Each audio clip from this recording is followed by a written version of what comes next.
Meile tuli väga palju kirju kasutatud autode liisingu kohta, et kuidas siis saab autoportaali kaudu soodsamat kuumakset, et teeme siis selle asja uuesti selgeks. Autoportaaliga on väga lihtne, et kui kuulutus on tasuta meie süsteemi lisatud, siis me tegelikult juba automaatselt arvutame välja soodsama kuumakse, mis sellele autole pakkuda saab. Ja vastavalt kliendi valikule, kas ta siis on liising või laen, et kuidas kliendile paremini sobib. Ja ma saan aru, et küsimusid oli palju nüüd selle meie kasutatud autode liisingu kampaania peale, mida me teeme koostöös Coop Liisinguga.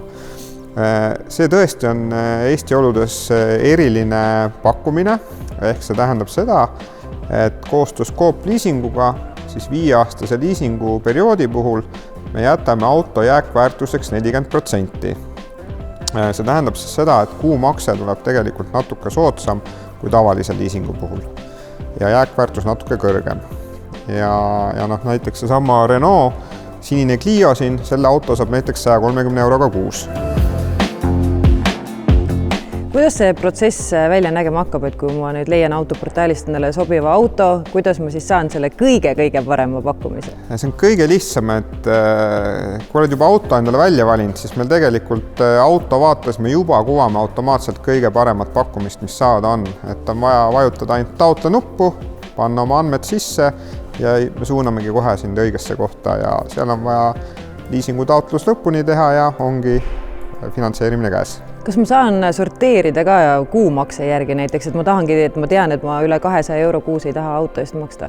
Et oleme ka selleks loodud võimaluse, et meie filtrist saab valida ka autot kuumaksu järgi, ehk panna sinna näiteks otsing kuumaksu järgi ja maksimaalne kuumakse 200 eurot ja siis me väljastame kõik autod, mida saab 200 euro eest kuus. Kas need tingimused kehtivad ainult kindlate esinduste autodele? Just see teebki eriliseks selle pakkumise, et seda me pakume kõikidele autodele. Näiteks sina, Kairi, kui tuled, paned oma auto meil autoportaali tasuta ülesse, siis see kehtib ka sinu autole.